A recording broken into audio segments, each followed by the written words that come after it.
And when we do our group quiz tomorrow, then you will be practicing all of these things. So as far as doing a curve sketching summary, I've sort of listed it out numerically here, what you could do first, what you could do second, and if you kind of organized your curve sketching that way, it would make a nice, neat way of doing it. So first of all, can you find your x-intercepts and y-intercepts? How easy would that be to do? Sometimes you can do it algebraically. Sometimes you might need your graphing calculator, depending on the function. We're going to try and do as much as we can without our calculator. And then in the end, if you need your calculator to find certain things, you can do that. Some of our functions had critical points because they were non-permissible values. Those will be asymptotes, vertical asymptotes in your graph. So as a second thing, because those are critical values, we're going to look for asymptotes. Does our function have any asymptotes? Because that could affect us when we do our first derivative test to find out where things are increasing and decreasing.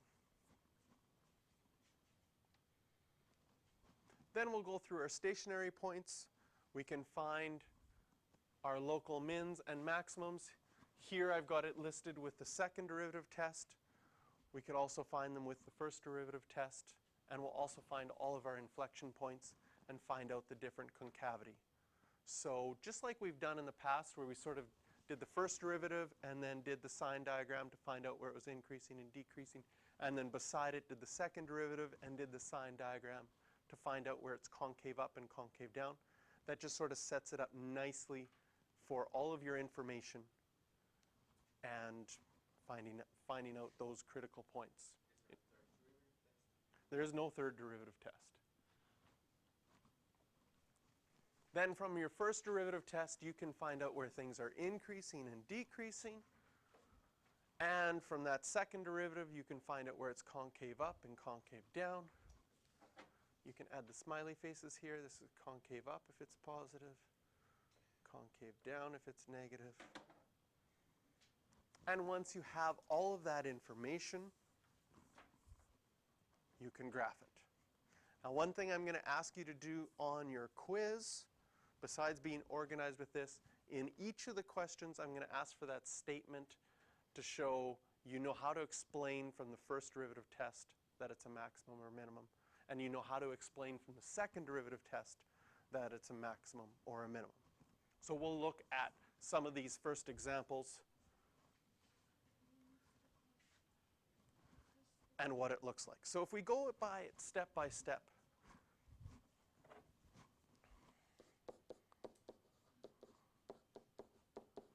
the first thing was to find intercepts.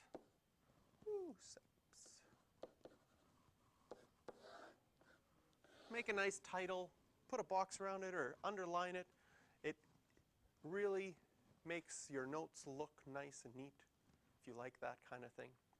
So finding x-intercepts, first of all, I always find the y-intercept, setting x equal to 0. Finds your y-intercept. If you do that, you get 0. So you know that 0, 0, well, it's both an x-intercept and a y-intercept. If you set y equal to 0 to find your x-intercepts, we would get 0 equals x cubed minus 4x. We can factor out an x and factor that again.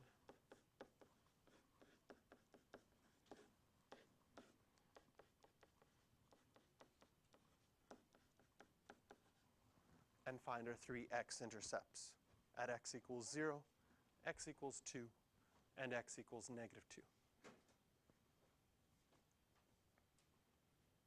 So step 1 was finding all of our intercepts. So when we go to graph that, we can put that in there.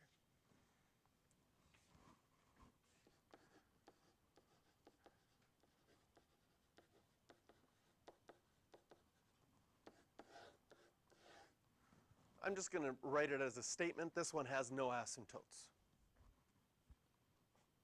We have no non-permissible values here. So this one has no asymptotes. You might already just know that because you think of an x cubed graph and you know what it looks like. So this one has no asymptotes. So now to find our stationary points,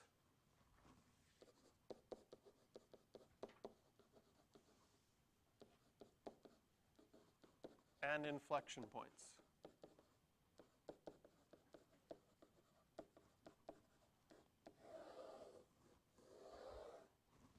We find our stationary points by doing our first derivative, inflection points with our second derivative. So now we can set up our first derivative here on the left. F prime of x will be 3x squared minus 4. Setting that equal to 0 gives us some not very nice numbers, but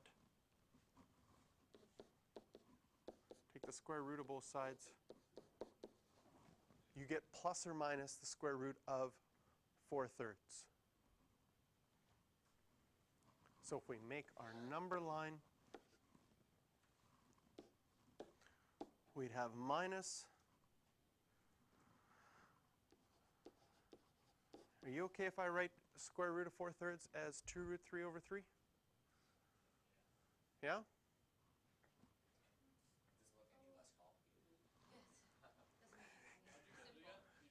What did I do? Well, I took the 4/3 and I thought of that. And square root of 4 is 2. And then I rationalized the denominator. Now, it's an old habit because in older calculus texts, they'll never have a number with a radical in the denominator. So they'll always rationalize the denominator. And this one would be positive 2 root 3 over 3.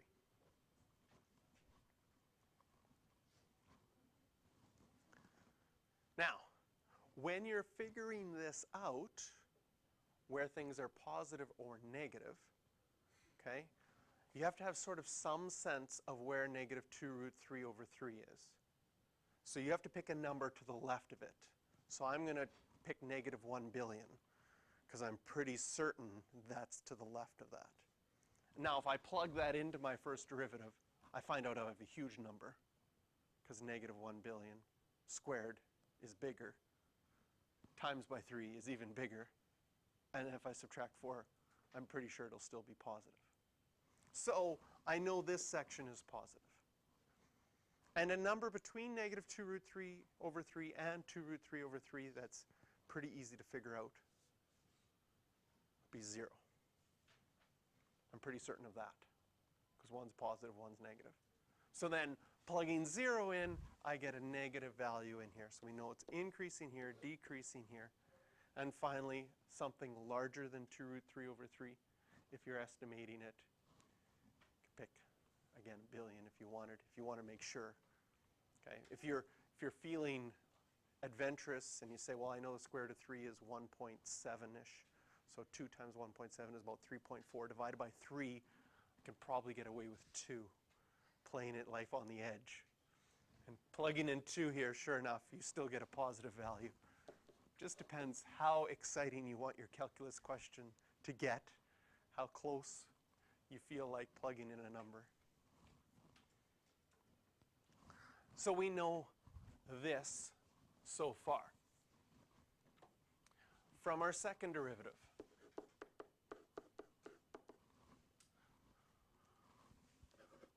we just get 6x, setting that equal to 0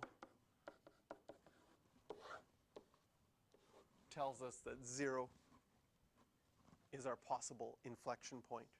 If we try something before, we get negative. Something after, we get positive.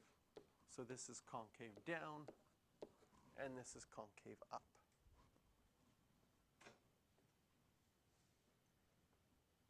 So we have found out what our points are. We know where we're going to have a local max.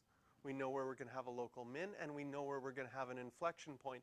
In fact, our inflection point was an x and y intercept from above So we found that point. 0, 0 is an inflection point. That was the easy one to do.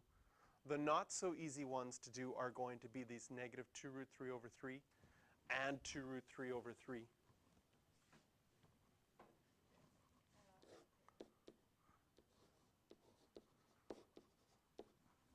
Okay, how about if I do the x coordinates, you guys figure out the y coordinates? Is that fair? Where do we have to plug that in to find it? The original equation. Okay? Now, you may choose the negative 2 root 3 over 3, or you may choose the square root of 4 over 3. But either way, it's going to have to get cubed. You don't want to do that? And then, after you cube it, then you have to subtract. And we have to subtract x from it again? Yeah. So this would most likely be a calculator question where we would put an approximation. Okay, so if we plug this into our calculator,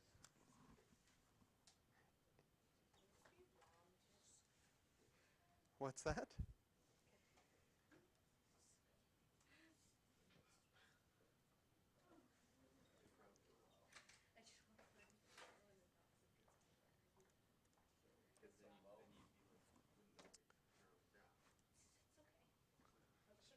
So, what was the original question? X cubed minus 4x. So if we plug this in with our calculator, I got negative 3.08 here as a rounded value.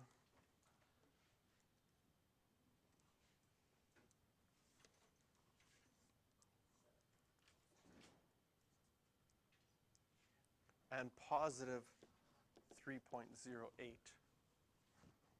there. Plug it into my calculator. Seem reasonable that we would be able to do that on a calculator question, that we shouldn't have to cube those square roots. Wouldn't be too bad. You just have more square roots in the end. But, and we can say this one is, this one's a local max, and this is a local min. Now, on your quiz, you're going to have to explain why. Okay? And you're going to have to explain why with the first derivative test and why with the second derivative test. So let's do a quick explanation of why with the first derivative test.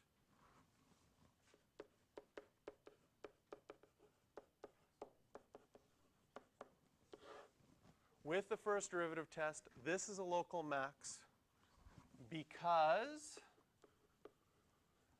f prime at this point, negative 2 root 3 over 3, is equal to 0. And f of x is increasing before x equals negative 2 root 3 over 3 and decreasing after.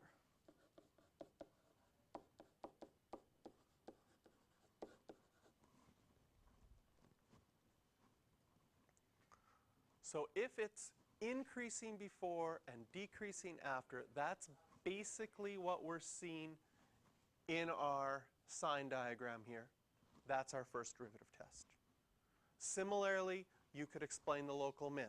It's a local min because f prime of 2 root 3 over 3 equals 0. And f of x is decreasing before and increasing after. Yes?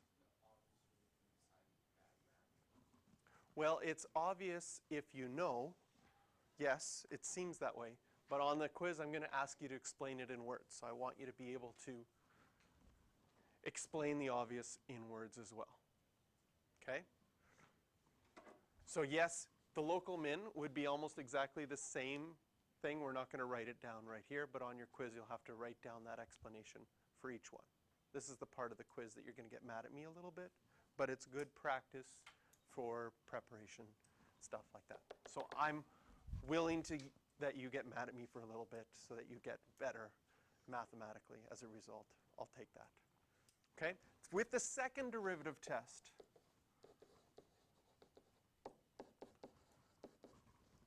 okay, we're going to say the same one. We did the local max here. We're going to do the same local max again with the second derivative test. How do we know it's a local max with the second derivative test? Again, because f prime of negative 2 root 3 over 3 is equal to 0. So that same idea has to be there. And f double prime of negative 2 root 3 over 3. Well, what happens to f double prime at that point? Well, that point would be in this section where it's negative. So we can say f double prime of negative 2 root 3 over 3 is less than 0, which means that it's negative. And you'll like the second derivative test better as far as the writing part goes because we're done. That's all you have to show for the second derivative test. The first derivative test you have to say is increasing before and decreasing afterwards, and both the word increasing and decreasing have lots of letters, so it's annoying to write it all down. But here with the second derivative test, you just have to say, well, the first derivative is equal to 0, and the second derivative is less than 0, meaning it's concave down, and the only way that can happen is if it's a local maximum. Yes? Yes. You could say, and the second derivative is negative. And you don't have to plug that in and find the exact value of it. You can just say the second derivative is negative or is less than 0. Yeah, if you don't like the less than equal sign, because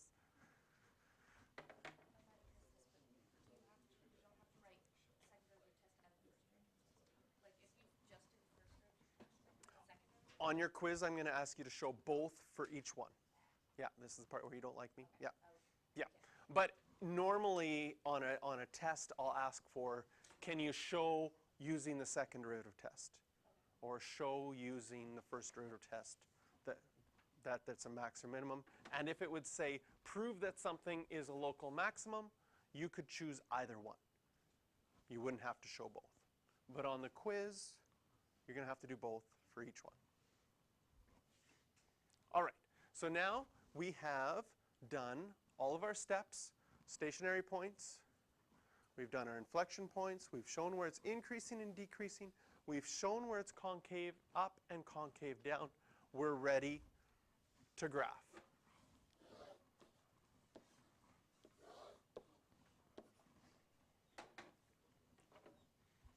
So as far as the graph goes, when we go to graph something, we're going to look at all the points that we need to graph.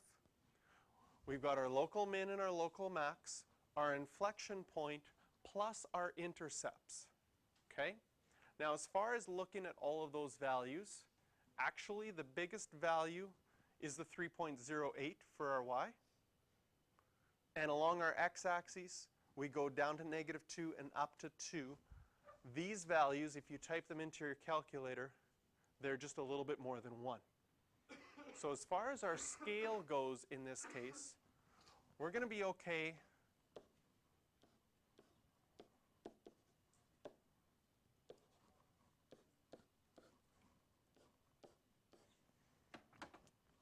to choose this as a scale, going up to 3 and down to -3. Some of them, when you graph them, you might get a maximum point. I think the other one we did the other day was at like 6,432. Then you're going to pick going by hundreds and then just sort of make sure you estimate about where that is. So as long as your values are somewhat proportional, you're going to be fine for your graph.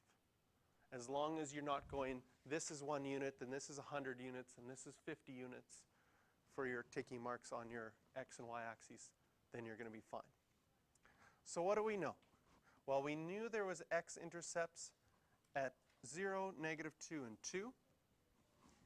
We know that we have a maximum point at -1, 3.08, so we'll label that one there.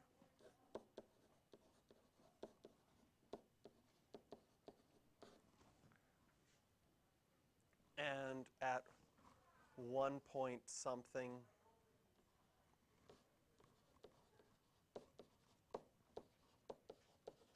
And since this one we said we would do part of this with calculator, if you did 2 times root 3 divided by 3 and got 1 point, what is it? 1.15 and typed that in, wrote that instead of the actual value, that would be fine. So now we need to show that this section is concave down and this section is concave up, going through all of those points. Perfect. And we're done. There's our graph.